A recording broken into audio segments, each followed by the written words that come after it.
நீண்ட பாரம்பரியத்தையும் கொண்ட இந்த மக்கள் சபையை, அதன் மாட்சிமையை அவமதிக்கும் செயலாகும் என்றே நான் கருதுகிறேன்.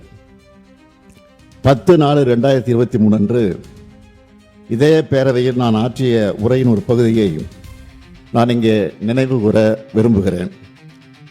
ஆட்டுக்கு தாடியும் நாட்டுக்கு ஆளுநர் பதவியும் தேவையில்லை என்று பேரறிஞர் அண்ணா அவர்கள் கூறிய போதிலும், அதை முத்தமிழறிஞர் தலைவர் கலைஞர் அவர்கள் வழிமொழிந்த போதிலும், அந்த பதவி இருக்கும் வரை அதற்குரிய மரியாதையை கொடுக்க அவர்கள் முதலமைச்சர்களாக இருந்த நேரத்தில் தவறியதில்லை. அவர்களது வழியை பின்பற்றி நானும் அதிலிருந்து இம்மி அளவும் விலகியதில்லை. இந்த அரசும் தவறியதில்லை என்று அன்றைக்கு நான் எடுத்துரைத்தேன். அந்த கொள்கையொட்டியே நான் ஆளுநர் அவர்கள் உரை நிகழ்த்த வேண்டும் என்று நடவடிக்கை எடுக்க ஆணையிட்டேன்.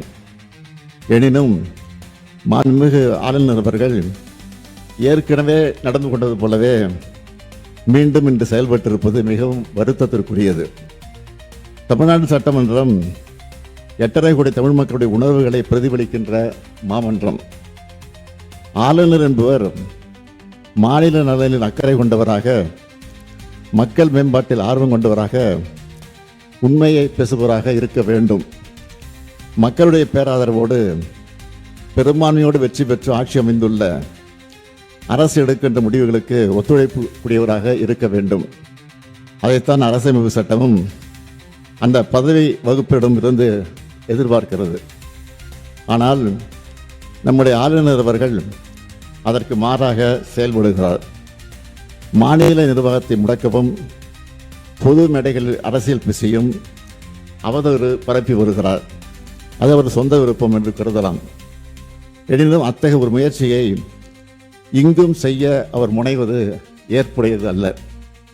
நூற்றாண்டு விழா கொண்டாடி சீரும் சிறப்போடு இயங்குகின்ற பேரவையின் புகழ் மங்கிடாத வகையில் பாதுகாத்து வந்த சான்றோர்களின் வழித்தடத்தினை பின்பற்ற வேண்டிய கடமை நமக்கு உள்ளது.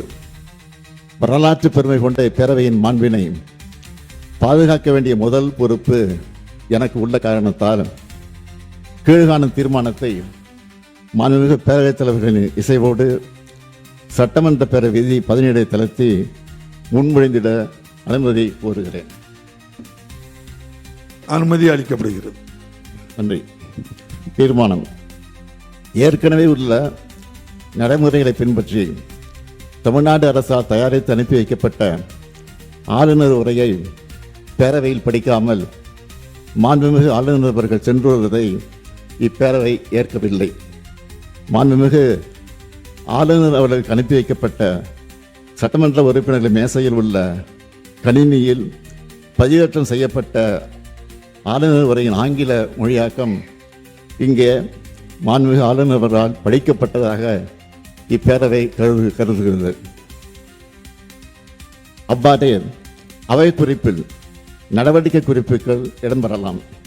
மேலும் மரபு வழி நிகழ்வுகள் மாண்புமிகு பேரவைத் தலைவர்களால் படிக்கப்பெறவுள்ள ஆளுநர் உரை தமிழாக்கம் மற்றும் நான் முன்மொழிகின்ற தீர்மானம், அதன் முடிவு ஆகியவை மட்டும் பேரவை நடவடிக்கை குறிப்பில் இடம்பெறலாம் எனும் தீர்மானத்தை நான் மொழிகிறேன்.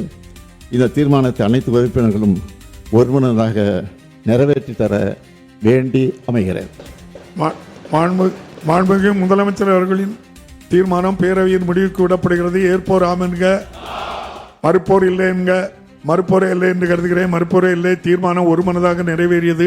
இன்று சட்டமன்ற உறுப்பினர்களின் கணினியில் பதிவேற்றம் செய்யப்பட்ட ஆளுநர் உரையின் ஆங்கிலம் மற்றும் தமிழில் அச்சிடப்பட்ட பகுதிகள் மட்டுமே அவை குறிப்பில் இடம்பெறும். வேறு எவையும் அவை குறிப்பில் இடம்பெறாது என்பதையும், அதுபோல் பத்திரிகைகளும் ஊடகங்களும்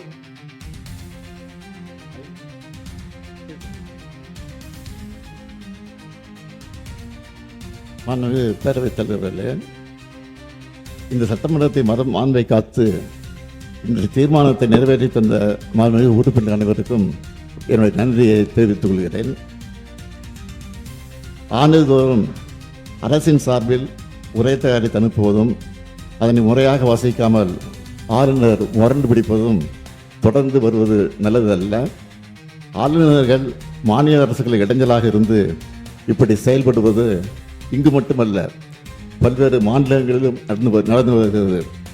ஒரு நாள் செய்தியாக இதனை கடந்துவிட முடியாது.